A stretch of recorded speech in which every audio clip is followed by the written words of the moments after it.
Hello, welcome to your edition of Our Money Means Business. And as we always say, business means money.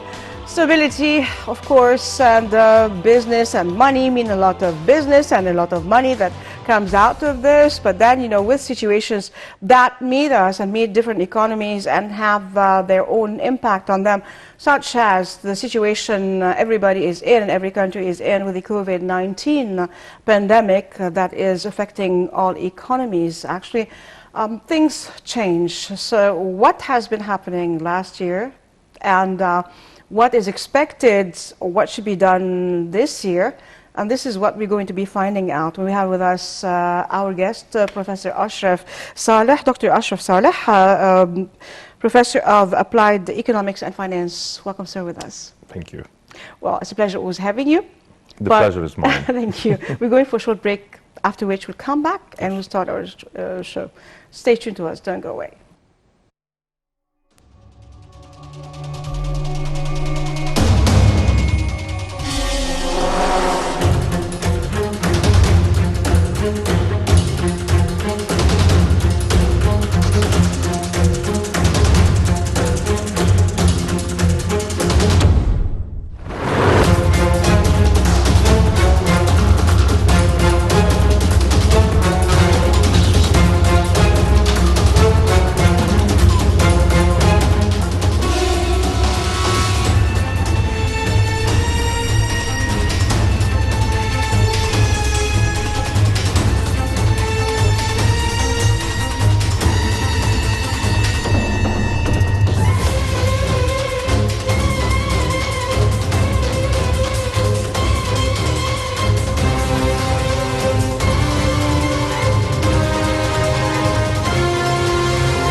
International Monetary Fund, the IMF, has lauded Egypt's measures to address the impacts from the outbreak of the COVID-19 pandemic.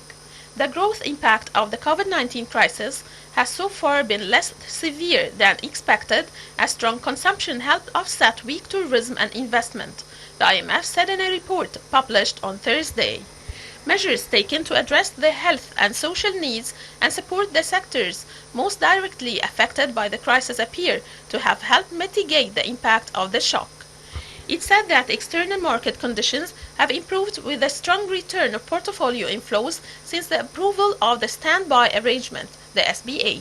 It pointed out that consumption remained relatively robust, however supporting modest growth in most other sectors.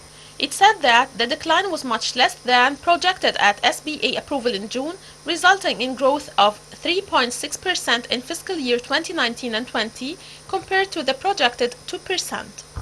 It noted that the unemployment rate declined in quarter 3 of 2020 to 7.3%, accompanied by an increase in labor force, down from 9.6% in the previous quarter at the height of the lockdown. It added that a primary fiscal surplus of 1.8% of GDP also beat expectations, reflecting savings on energy subsidies from lower oil prices and lower than planned transfers to the Social Insurance Fund.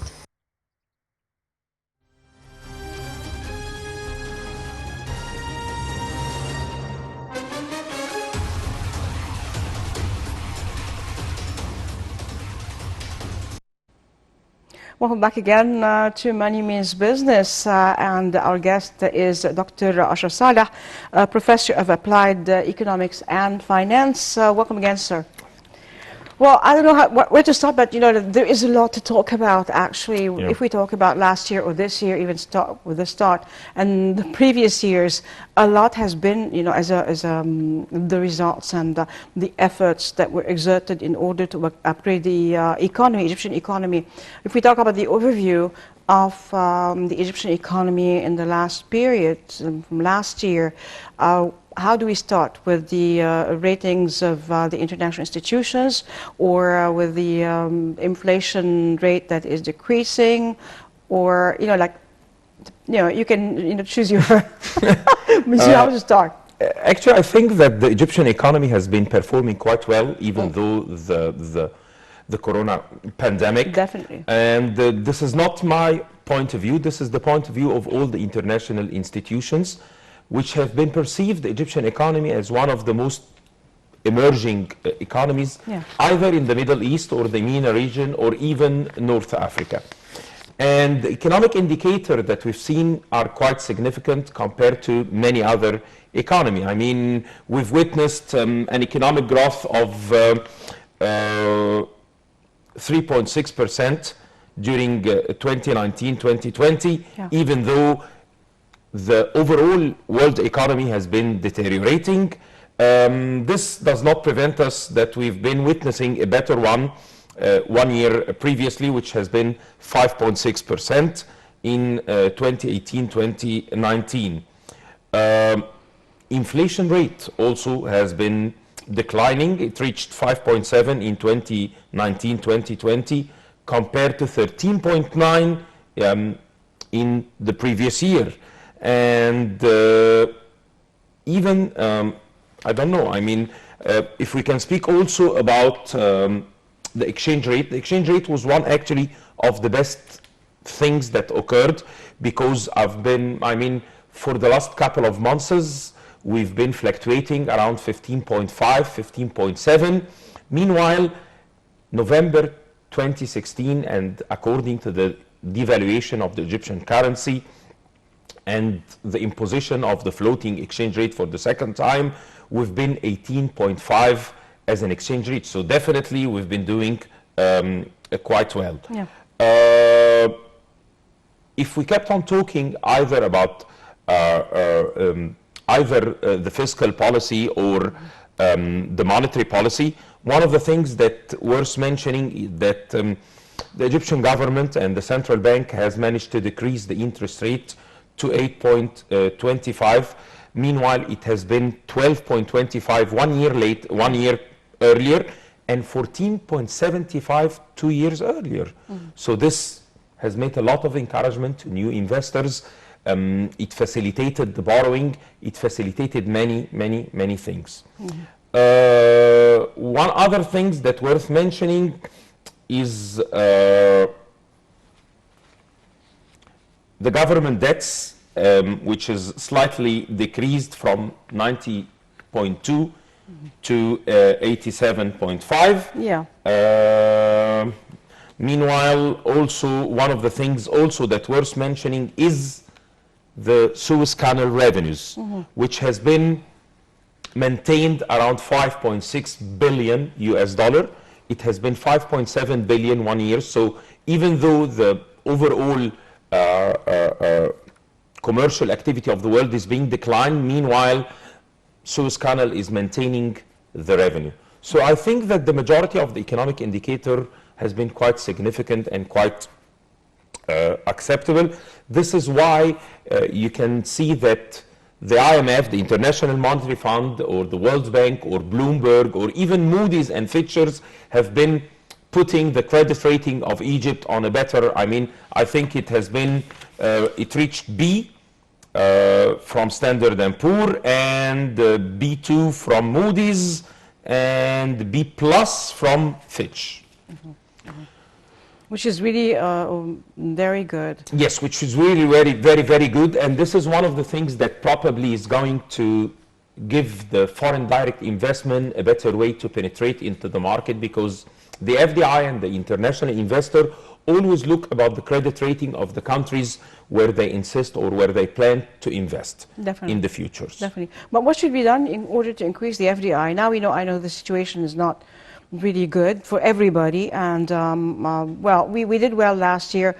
Well, according to the situation worldwide and what's happening to everybody, do you think we can maintain that level we reached, or just improve more? Do you remember a couple of years ago, I mean around 12, 16, when Ministry of Investment started to do a very big campaigns about the new centers that's going to help the investors, and at this particular time there used to be a belief that we're going to imitate some of the practices that has been used in many countries, specifically United Arab Emirates. And this is used to be known by the single window, which means the investor, when approaching Egypt in order to invest, has to pass through many ministries, many organizations, many rules and regulations, even though if this investor is planning to do the same types of projects, for example in Jabal Ali in Dubai, it takes him around 48 hours from a single window to apply and obtain all the licensing, all what's needed, and this is what has been known by the single window. So why not to have a single window? I mean, if there are many ministries involved in granting these kinds of licensing, why not to put them all in a single place? Why do we have to do this? I mean, currently, yes, the investor starts to feel that that the environment as a whole is quite secure. I mean, there is a very high potentiality to penetrate the Egyptian market currently. The Egyptian government, the Prime Minister, all the ministries are supporting the entries of the new investors, but come on, there is a little bit of more to be done. I mean, try to facilitate. I mean, it's not matter of just... Do not create hassle for the don't create investors. hassles. Accelerate the things of granting the licensing.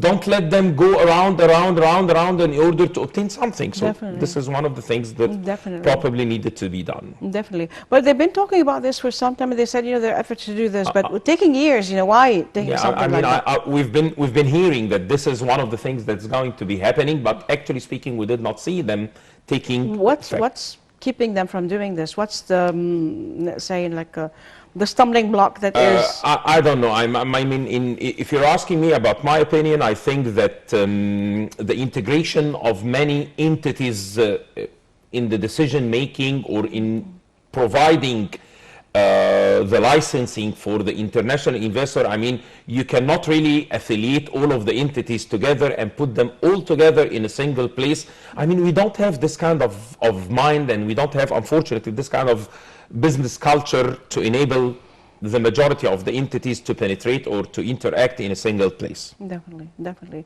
Well, also prior to that we talked about the Egyptian remittances that is better. The Egyptian remittances had witnessed also a very huge. I mean, we did not reach what has been happening in 2016, in 2017. 2018, 2019 started to ameliorate a little bit. Then, with the occurrence of the corona pandemic, things start to slightly decrease. But we can still witness that the Egyptian remittances has been significantly improving in the last couple of months, and hopefully they will continue doing this in 2021. So it just went slightly down, and then it just went up. It went slightly down, and then it started to improve gradually, I assume, but things seems promising. So far. What's behind that, the decrease and decline, and then again the increase? I mean, we don't have to forget that with the devaluation of the Egyptian currency and the implementation of the floating exchange rate in November 2016, remember, we used to be exchanging the Egyptian pounds versus the US dollar at 8.5 Egyptian pounds. Then out of sudden, we slept at night. We woke up, I mean, it was a Thursday. When we woke up on a Sunday, because Friday and Saturday, as you know, this is the financial institution closure date. When we woke up on Sunday, things went up from 8.5 to 18.10. So believe it or not, there used to be a resistance from many businesses as well as, but this didn't affect actually the employees' remittances, because at the end of the day, they are sending US dollars. So this has been quite promising. But with a little bit of fluctuation, with a little bit of the instability that occurred in 2017, people were a little bit afraid, started to feel a little bit secure and accept the idea by 2018 and 2019. But with the corona pandemic, people don't know exactly how things and where we are going. So a slight decrease and started to occur. Well, we're not talking magic, definitely, when we cannot really foresee, with the magic glass ball, what was going to happen. But do you think, that things would be they affected negatively or somehow positively, with hope that things were going to be better, especially that every country is really reeling under the pandemic? Yeah. Actually, this does not need the answers of economic experts. It needs the fortune teller, the one with a magic glass, and start to ask the magic glass where things are going to be. And other things are happening. He might tell you something better than any economist, because, economics cannot expect, nobody expected what's going to happen in 2016 when the devaluation occurred. Nobody has been expected that the amount of businesses that has to leave the business era due to the corona pandemic is going to be like this. Hopefully, if things are going to stabilize with the vaccines right now available, who knows, things might stabilize, might seems a little bit better, and definitely when things are going to stabilize, we're definitely going to perform economically better and better. But do you think, things will go back as we were just thinking normal as before, but with the differences and the outrageous, No, I think this has to take a little bit time. This is not a magic button that you're going to press and out of sudden everything is going to clarify and people are going to believe, investors are going to work, because, these are flows, ups and downs. The corona started very heavily, then it went slightly down, then it started to accelerate and go up again, then a little bit down, then very high currently. And when you keep on asking physicians, when do you expect the flow to come down, when do you expect things to stabilize, you cannot find an answers. So what about the investors? Do you think that the investor is able to work heavily during this?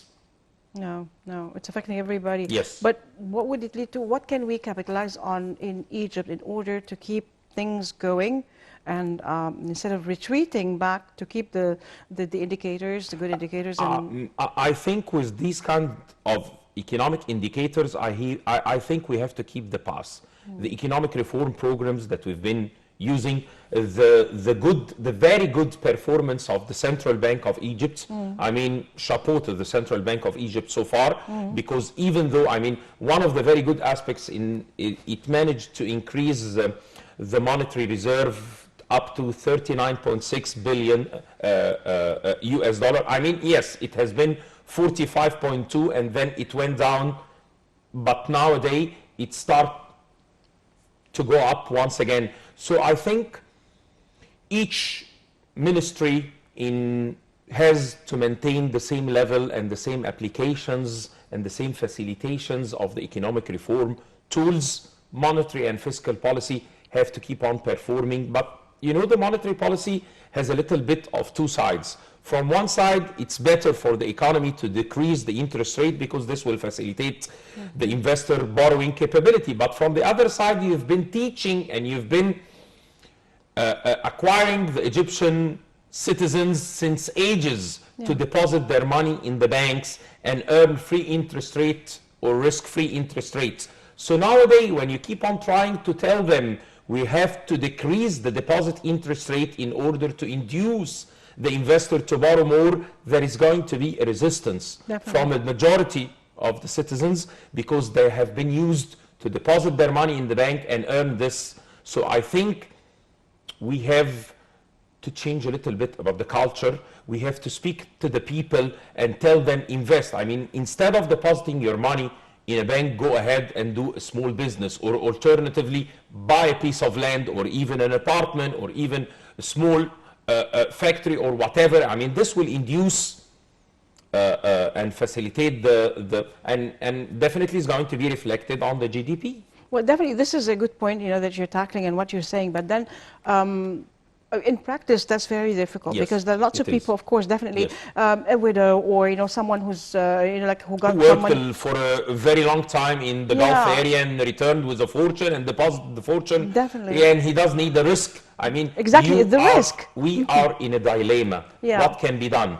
I mean, once you decided to raise the interest rate, this will prevent the new investor from investing and borrowing.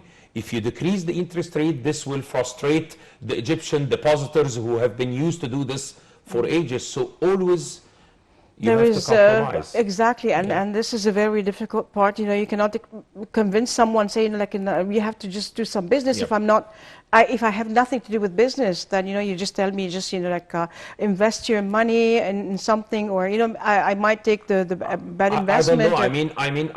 I dream that we're going to have different banks doing different practices. I mean, Yeah. nobody knows. I mean, what Yeah. about that the public sector banks will maintain the interest rate in order to grasp the deposits and not to frustrate the Egyptian citizens?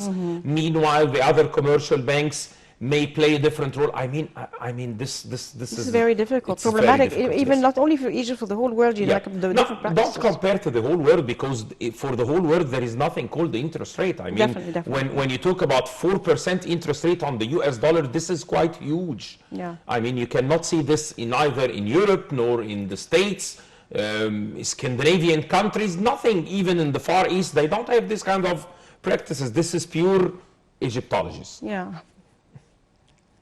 Okay. We'll go for a short break, after which we'll come back and resume our talk. Stay tuned to us. Don't go away.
President Abdel Fattah el-Sisi inspected on Friday Mustaqbal Misr, Future of Egypt project for sustainable agriculture in Daba City, Marsa Matruh Governorate.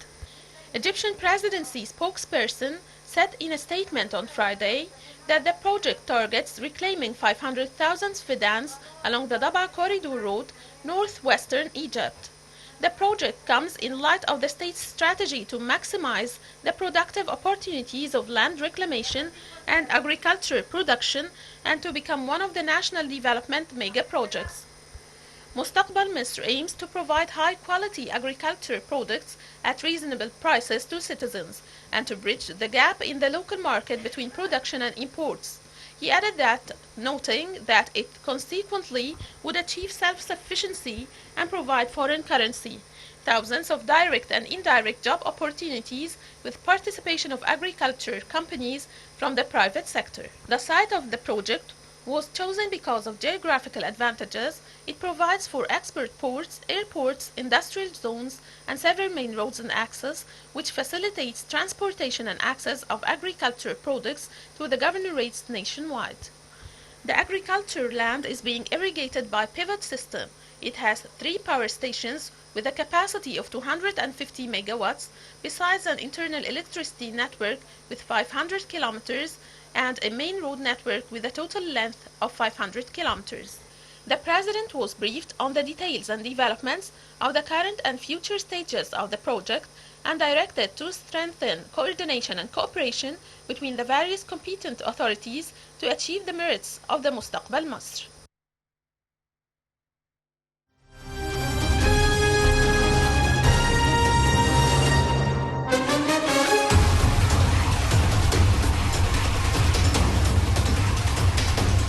We're still on ITV International and Money Means Business with our guest, Dr. Ashra Saleh. And as talking about, what should be done and what's happening with all that, the financial inclusion that we should be tackling, what's happening in that?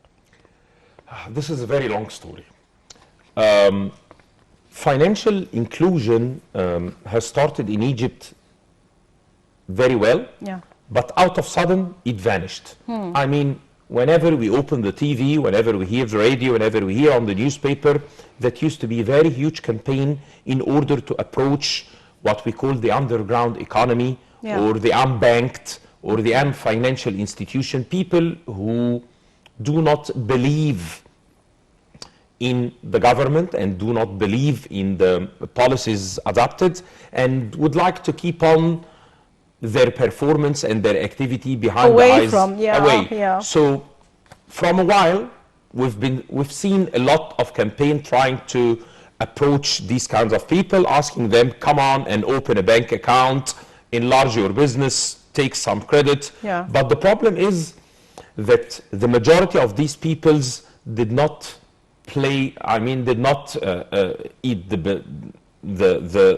idea and did not believe in the idea and started to keep on with the same level or the same activity they used to do.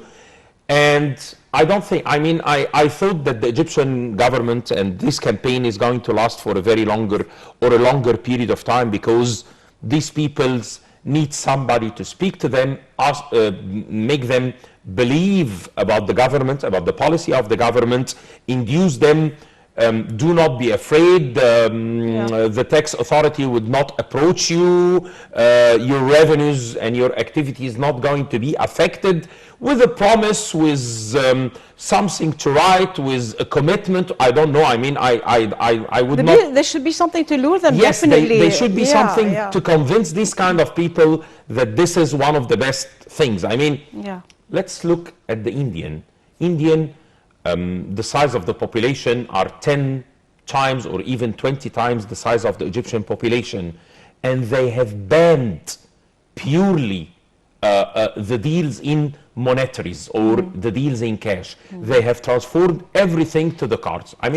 We started to work with the credit cards and the ATM, and you can see a lot of people standing, try to withdraw or to deposit, but come on, there are too many other people still working with cash activity. What about the government decided there is a grace period, and after this grace period Egyptians are not going to deal with cash? What's going to happen? You are forcing the people to get whatever you're hiding, out there.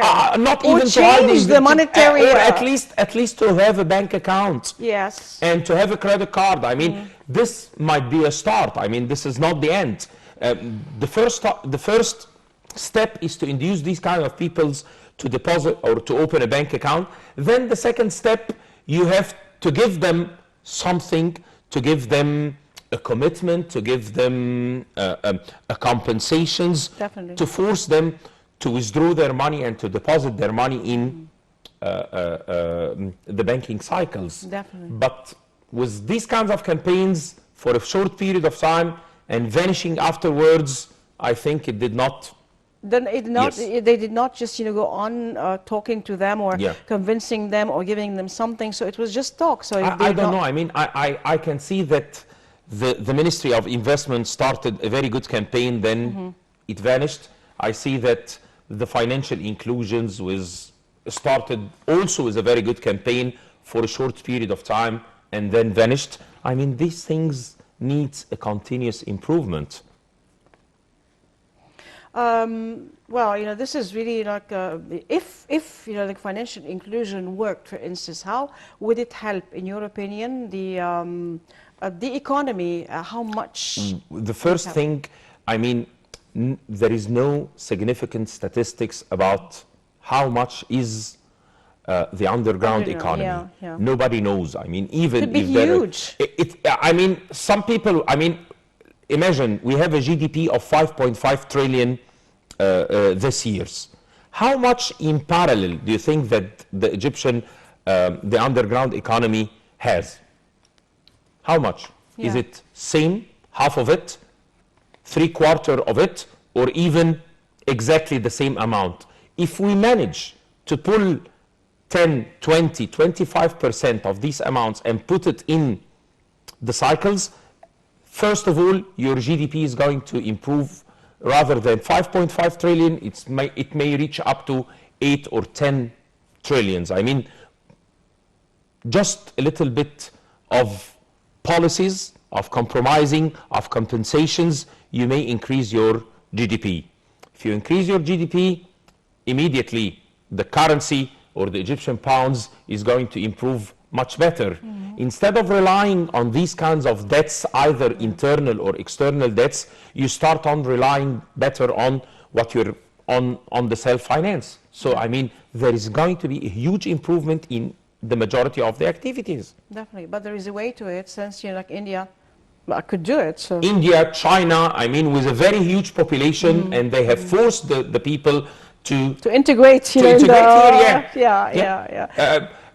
I mean, there is an extreme other solutions. What about changing the currency? Yeah, definitely. I mean, you have to understand that the expenses or the cost of changing the currency may be quite huge. But if we decide to change the currency, I mean, this is not my decisions. I mean, it's just a dream that I'm dreaming of. It will force, It again, will, those... it will force every single persons to at least extract whatsoever kind of currencies of Egyptian currency that he or she is hiding and have to be exchanged. I mean, there are ways. Definitely. I mean, costly ways, yes, but at the end, maybe with the new currency, we can manage to put the Egyptian new pounds on a better scale rather than the currently one. I mean, instead of being 15.7 versus the US dollar, it might be a little bit much better. Definitely, definitely. Well, a few days ago, actually, Brazil went broke, and they just, they just said that. But it was one of the best performing economies in South America. What is the situation, and what led to that? This is pretty scary. I don't have quite enough information about what really happened in the Brazil, but we have to understand But that the pandemic really, pandemic is just, one of the key factors. yeah. I mean, you can even see this in the new industrial cities. Yeah. I mean, you can watch and see the statistics of how many business went out. Yeah, Argentina previously went in the same problem, but this used to be ages ago. Mexico went in the same problem, but again, this quite long ago. Yeah. Not very long, Greece went in the same problems. yes. People keep on asking me, what about Egypt? Would Yeah. Egypt face a situation like Brazil? And I can definitely say no. This is far beyond. Because the amount of wealth that belongs to the Egyptian government and the Egyptian country, or Egypt as a Yeah. country, Yeah. is quite huge compared to the amount of debts. Yeah. The only or the key problem currently is the cost of serving the debts, the interest, the installments, and so on. But I mean, with the current situations, and things are getting better with the Gulf area and even Qatar, and Qatar has a very big investment capability. So I think things are going to be, hopefully, is going to improve slightly in the coming era. Definitely. Then everybody keeps asking, you know, like, and what is the role of the new capital Yeah. in all this, you know? Well, you know, like some people say, you know, why, you know, they keep just repeating the same thing, but then a lot, you know, like of infrastructure has been built, and a lot of preparations in, you know, in exemplary place, the new capital that is just, you know, well, revolutionary compared to the rest of Egypt, actually. And then, you know, this capital needs Cairo needs respite, you know, needs to breathe, needs, you know, like all, you know, like some people go. Yeah, I think that the main idea behind the business capital is to withdraw the flow of ministries, governmental entities from from Cairo, or the biggest Cairo, which is lasting around 32 millions nowadays. Yeah. So I mean, if we are able to extract a very big portion of these entities and to put them in new places, I think this will leave Cairo as a museum city, a actually. touristic city. Definitely, I mean, definitely. And I think that the cost of running the city is getting quite high. So I think by distributing it to another part with the monorail to facilitate the transportation, I think this is quite a good idea. But honestly speaking, I'm not quite sure whether, I mean, the amount of investment that has been directed there. Yeah, well, I'm not really asking about that. I'm asking what is it going to, you know, like with, you know, its role in that, with the investors coming, you know, with the new, you know, like a place that is the capital, the new capital, with every, you know, with, you know, most important, let's say, government institutions transferred there. Who knows, maybe this will ease and facilitate a little bit the rules and regulations that we've been talking about. We have one window, the one window, the very big one window. Yeah. I think, I mean, this might be a start, hopefully. Yeah. I mean, let's decide, let's go ahead and move the peoples, but moving their cultural and moving their views towards doing things better. This is what that's we need. the very important this is what thing, we need to you know, do. Exactly. It's like, now, you know, like to do this, how, you know, you need to, for example, you know, any development, economic development you are achieving is swallowed by the increase in population. Yes. The drastic increase in population that is really, we've been talking about this, the president has been saying that, and some people say, well, we don't feel it, you know, whatever you do is swallowed by the amount of, you know, we're more than exceeded 100 million people right now. So what are we expecting? How can we really affect, stop that, you know? And if you just try to, you know, say, okay, like China did, you know, one child, you're not going to be supporting the other child, if you, or, you know, a third child here, you know, for Egypt, for instance, for those, you know, who have, you know, a mentality that you have to have the boy or you have to have the girl or whatever. It's like, how are you going to convince them or impose, like they did, you know, or something that will just, you know, stop them from, you know, keep... The point with the Egyptian, with all due respect, and I am an Egyptian guy, that convincing does not work properly. Yes. There should be laws. Imposing Exactly. laws, rules and regulations. But come on, when you go to the parliament and asking them, why not to put a law that the third child will be banned or will be haram? This is What's like, you know, they come up with things that stop you. The third child will not be subject to government education or governmental health. You're going to make a bomb, you know. They would not accept something like this because they are not used to do something like this. So I think you have either to change the mind, to change the idea, and this is not very easy. But the mind framework tasks. is not easy to change this not right away. It will take a lot of time. Or alternatively, I mean, cat and mouse, you know, you have to give something in return, take another things, and so on until you reach the compromisation situations. Have a very long breath. And have a very long breath, definitely, yes. Yeah. That's why, because we have a very short breath. Exactly. Yeah. But with that, you do have to have this, and some imposition of some rules that, for example, we talk about some things like if you say don't throw like garbage in the street. Okay. If you say don't throw garbage in the street, you're spoiling the image of Egypt, or you're dirtying Yeah. Cairo. Yeah. Well, they'll do it. But then if you say you're going to be paying £50 like exactly, then right away, Yeah. and Yeah. exactly, the man will say to his son, darling, just don't let us pay the money, not because it's healthier. No, just just the money. because there is a fine nowadays, Exactly. so we have to obey. I Yeah, mean, I I see a lot now in like the taxi cabs. Yeah. Not when they talked about the fine. Yeah. They're just like keeping that, and even those who are just going away, and in the streets, people are more abiding, with they're just luring, like when telling them that it will be fine. So this is scary for them. Well, this is really interesting. Yeah. Very interesting. I'd rather talk a little bit about one thing that you've currently mentioned during your talks. Please go. The economic growth. Yeah. You know how the economic growth is being measured? How? It's the GDP per capita, Yeah. which means the total amount of goods and services produced in a country divided by the number of citizens. Yeah. So the problem is, even though that the GDP is being significantly increasing, Yeah. the denominator of the equation, which is the population, has been hugely increasing, Just much passing. more than the GDP. Exactly, So exactly.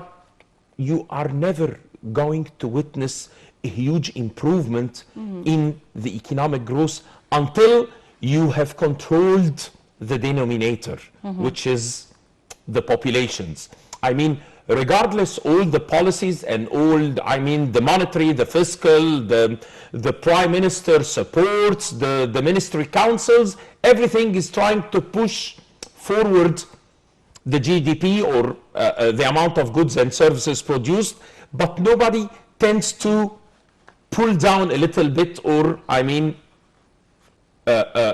slow down a little bit the population. So in order to witness this kind of economic growth, we have to work on the both parts. I mean, the productions, either of service or goods, as well as the rate.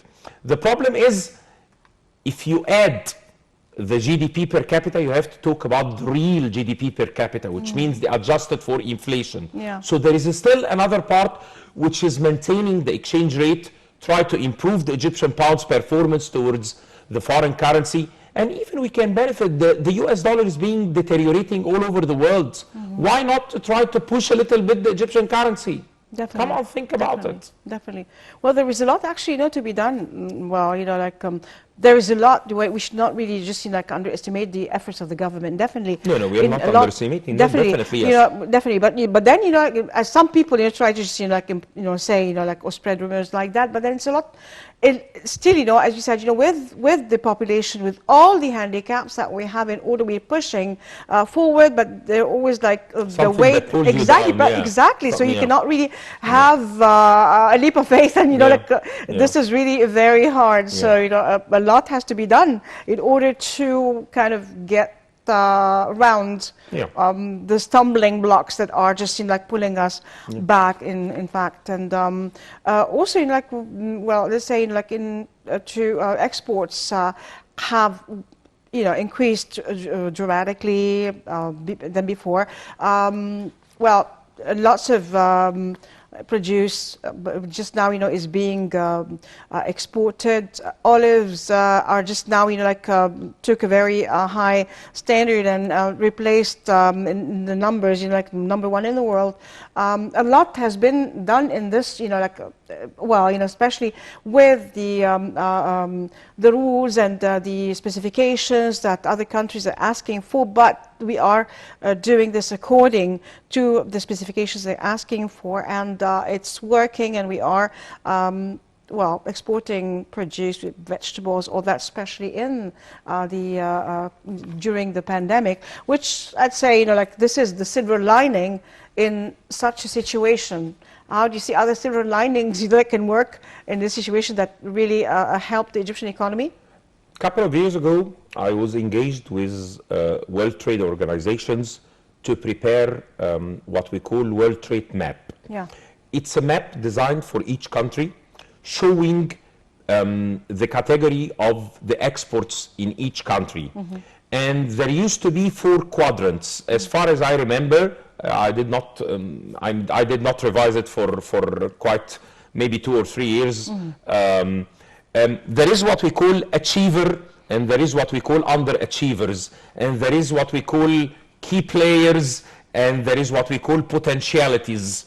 So if you look at the Egyptian World Trade Map, or the trade map, the trade map, you can see that every year you are losing a very big part of the achievers to be underachievers. And you are losing very big part of the key players to return to potentiality. A couple of years ago, the Egyptian cotton used to be ranked #1 all over the world. Yeah. Today, we are the 18th ranked. China has went in front of us, Pakistan in front of us, India in front of us, and even Israel. So, come on, I mean, But there are lots of efforts now in order to, with Ghaz Nasi and all that. yeah, there are a lot of efforts, but yeah. textile industry has been deteriorating. You know why deteriorating? Because the peasant see that it's much beneficial for him To to just go spend on something just else. with some fruits or whatever. This was going to be a highly turnover, quicker rate, and so on. So you've been losing parts in these. So I mean, if you keep on looking for every single activity in our country, definitely there are ways to improve them. Yeah. But it needs a lot of investigation, and as we've been talking, a long breath. Yes, yes. And a lot more efforts actually. definitely, And yes. if we are just in a room for improvement, a lot more improvements that we have to work on. Well, time flies.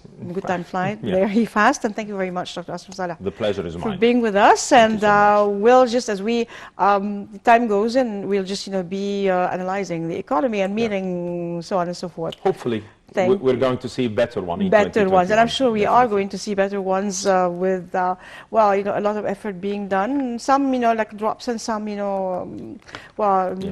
just doing better. So, thank you for being there.